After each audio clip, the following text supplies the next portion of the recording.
నేను అవతల పోవాలని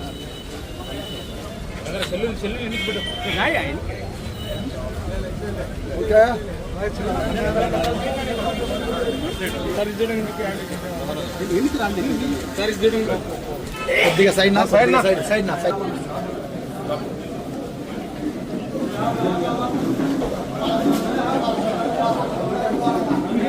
కన్సెప్ట్ సైడ్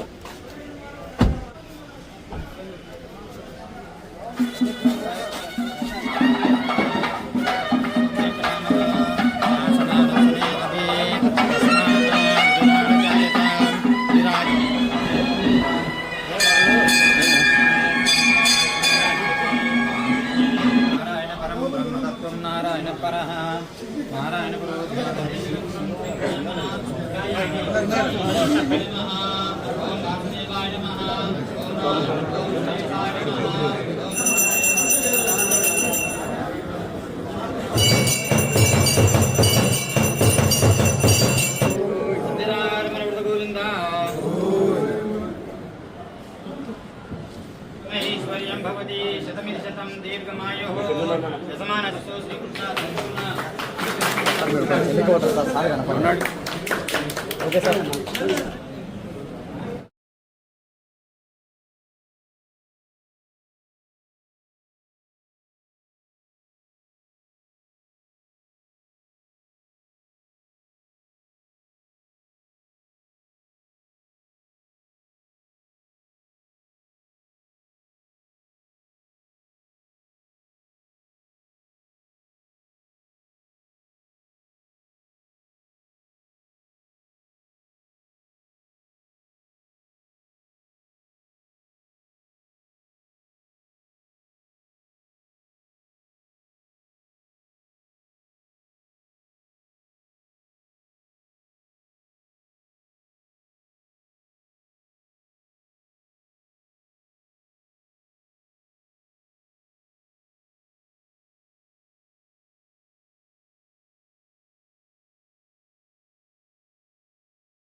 చాలా ఇబ్బందిగా ఉంటుంది.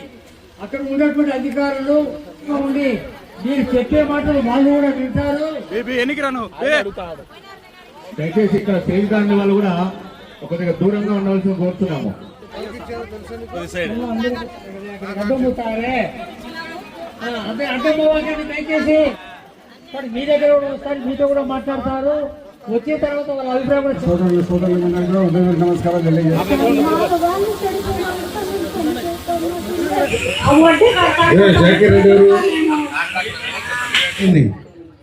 మన నోటీస్కి అయితే రాలేదు సార్, చెప్తున్నారు. అరే ఇన్ని రోజులు వాళ్ళు ఇంకెవరు చెప్పరా? చెప్పు నాకు ఆగమంటే ఉంది.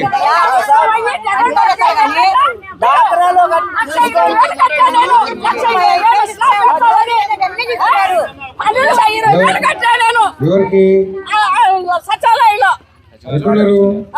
ఎవరే సార్ తెలుగు నాకు పేరు కూడా ఉంది దీంట్లో. తిరుపారెడ్డి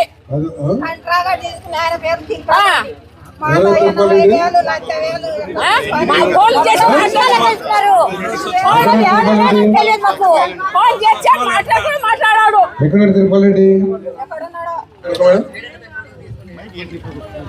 సచివాలయం తిరుపతి తెలుసా? 7వ వార్డు. 7వ వార్డా?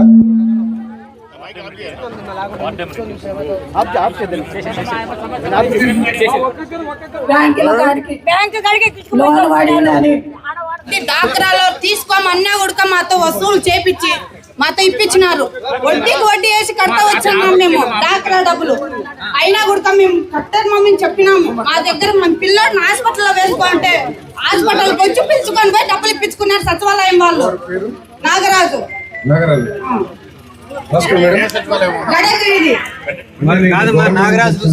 గవర్నమెంట్ నుండి వచ్చినది 35,000 రూపాయలు డాక్టర్లు ఇప్పించినారు.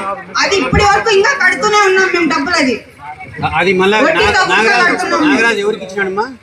ఆ సచివాలయంలోనే కట్టినాం మేము ఆ డబ్బులు. అది మన కాంట్రాక్టర్ ఎవరికైనా ఇచ్చినారా? ఏమో సార్ మాకు తెలియదు. మాకు నాగరాజు అనే అతను మాత్రమే వసూలు చేసినారు. 12వ వార్డు సచివాలయం నాగరాజు. 12వ కాంట్రాక్టర్ ఉన్నారు కదా ఇక్కడ. సచివాలయం ఎంప్లాయీ సార్. ఫోన్ చేయండి. ఇప్పుడు ఇంటిమేట్ చేస్తే వారు రానంటే చూస్తూ ఉండాలా గవర్నమెంట్?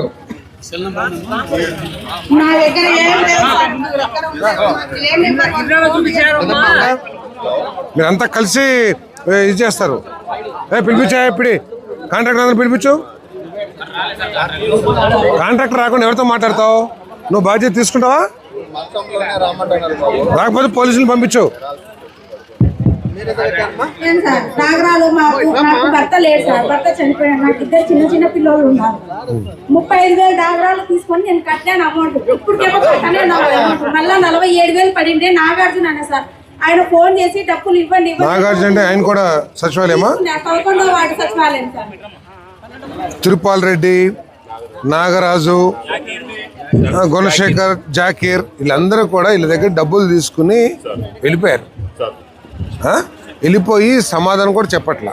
అట్లాగే 11 మంది కాంట్రాక్టర్లు ఉన్నారు. 11 మంది కాంట్రాక్టర్లు కూడా కంప్లీట్ పొజిషన్ చూశారు కదా. కాబట్టి కేసులు కూడా పెట్టారు. రాక్ క్రీట్ అనే సంస్థ మీద కేసు కూడా పెట్టారు. ఇప్పటిదాకా చేయలేదు. మా రిక్వెస్ట్ ఏంటంటే ఆ పేర్లు ఇప్పుడైతే పబ్లిక్గా చెప్పారు కాబట్టి వాళ్ళందరినీ మీరు కానిస్టేబుల్ పంపించి పిలిపిస్తారో they must be brought to us. ఎందుకంటే డిపార్ట్మెంట్ ఉంటుంది, మీరు ఉంటారు, వాళ్ళు ఉంటారు. అసలు ఏంటి మీరు తీసుకున్నారా లేదా, తీసుకుంటే ఎందుకు కడతలేదు మాకు సమాధానం చెప్పాలి. హౌసింగ్ డిపార్ట్మెంట్ ఎఫ్ఐఆర్ రిజిస్టర్ చేయాలి. ఓకే, వాళ్ళని పిలిపించండి.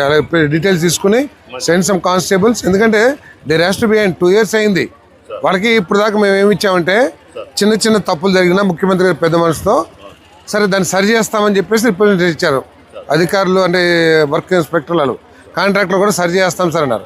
కొంత టైం ఇచ్చాం. టైం ఇచ్చి కంప్లీట్ చేయనప్పుడు బేస్మెంట్ లెవెల్ అని చెప్పేసి ఏది నెక్స్ట్ లెవెల్కి డబ్బులు తీసుకునేది చేశారు. సరే అవకాశం ఇస్తాం. లేదు అంటే కనుక యాక్షన్ తీసుకుంటామని చెప్పి ఇప్పుడు దాకా వాళ్ళు ఏం మార్చలేదు. దయచేసి వాళ్ళందరూ పిలిపించి, ఎందుకంటే అంత పూర్ పీపుల్ వాళ్ళకి వాళ్ళు లీగల్గా ఏది అనొచ్చు.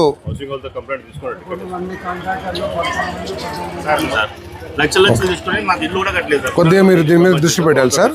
It's a big this thing. Please madam you must get all those people even by sending the police. వాళ్ళ ఇళ్ళకి పోలీస్ పంపిస్తారా లేకపోతే ఆ అధికారులు ఏదో పేర్లు చెప్పారు కదా వెళ్ళి పంపించి I will be in the guest house. I want all of them. Involvement ఉందా లేకపోతే ఏంటో నాకు తెలియదు కానీ నేనైతే చెప్పాను అంటున్నాడు అందరికీ. వాళ్ళు రావట్లా అంటే మొఖం చాటేశారు.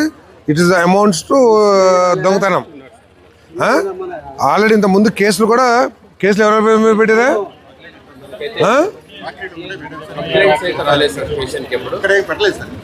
ఎందుకు పెట్టలా?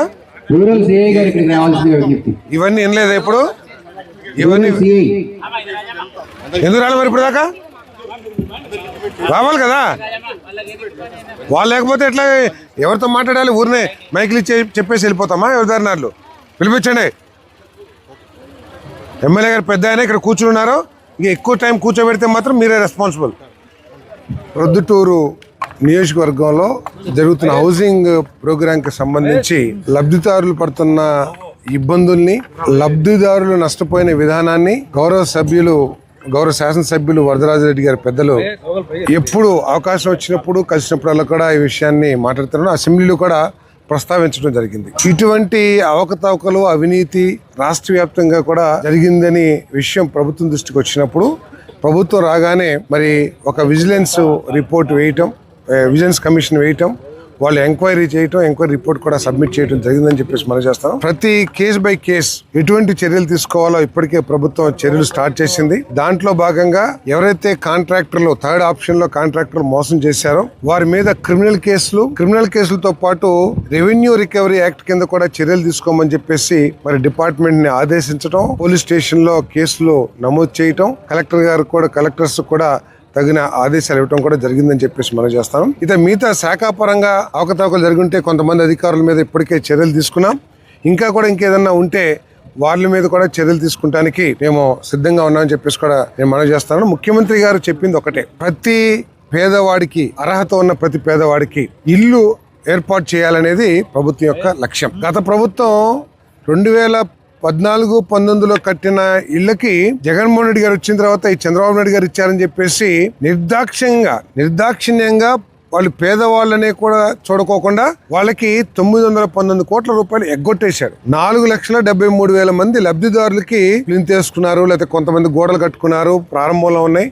వాళ్ళందరికీ కూడా శాంక్షన్స్ క్యాన్సిల్ చేశారు నిర్దాక్షిణ్యంగా. కానీ చంద్రబాబు నాయుడు గారు రెండోసారి అధికారంలోకి వచ్చిన, అంటే 2024 అధికారంలోకి వచ్చినాక అవి జగన్మోహన్ రెడ్డి శాంక్షన్ చేసిన ఇల్లని వారు ఏమీ భావించట్లా. అవన్నీ కూడా ప్రభుత్వం తరపు నుంచి పేదవాళ్ళకి ఇచ్చిన ఇల్లు, అవి కొనసాగించి పూర్తి చేయాల్సిన బాధ్యత అని చెప్పేసి మాకు చాలా స్పష్టమైన ఆదేశాలు ఇచ్చి వాటిని పూర్తి చేయండి అంటమే కాకుండా సమయాన్ని బట్టి టార్గెట్స్ కూడా నిర్ణయించడం జరిగింది. ఇప్పటికీ 4,50,000 ఇల్లుని మరి లబ్ధిదారులకి అందించడం జరిగిందని చెప్పేసి మనం చేస్తాం. జగన్మోహన్ రెడ్డి గారు, వైఎస్ఆర్సీపీ ప్రభుత్వం చంద్రబాబు నాయుడు గారు ఇచ్చేందనే ఒకే ఒక కారణంతో దాదాపు 8 లక్షల మందికి వెన్నుపోటు పొడిస్తే, చంద్రబాబు నాయుడు గారు మాత్రం అది జగన్మోహన్ రెడ్డి ఇచ్చినా ఎవరిచ్చినా మనకి సంబంధం లేదు, ప్రభుత్వం పేదవాళ్ళకి ఇచ్చింది, ఎస్సీ ఎస్టీ బీసీ మైనార్టీలు అందరూ పేదవాళ్ళు ఉన్నారని చెప్పేసి additional financial assistance SC BC మైనార్టీలకి 50,000, అదేవిధంగా ఎస్టీలు అయితే ఎస్టీకి 75,000, పీజీటీవీస్ అని వాళ్ళకి ₹1,00,000 అదనంగా యూనిట్ కాస్ట్ కంటే ఇచ్చారు. అది మరి చంద్రబాబు నాయుడు గారి యొక్క పరిపాలన చెప్పేసి మనం చేస్తాం. కాబట్టి వీటిని పూర్తి సెప్టెంబర్ వరకు కూడా అవకాశం ఇచ్చింది గవర్నమెంట్ ఆఫ్ ఇండియా. ఎందుకంటే దీంట్లో మ్యాక్సిమం గవర్నమెంట్, అందులో జగన్మోహన్ రెడ్డి గారు తెలివిగా ₹1 కూడా రాష్ట్ర ప్రభుత్వం నుంచి పెట్టుకోకుండా మొత్తం కేంద్ర ప్రభుత్వ నిధులతోనే ఈ కార్యక్రమాన్ని, హౌసింగ్ కార్యక్రమాన్ని కొనసాగించడం జరిగింది. మరి చంద్రబాబు నాయుడు గారు అధికారంలో ఉన్నప్పుడు 100% రాష్ట్ర ప్రభుత్వంతో ఎన్టీఆర్ హౌసింగ్ చేశారు. సో ఇది తేడా ప్రజలందరూ కూడా గమనించాల్సిన అవసరం ఉంది.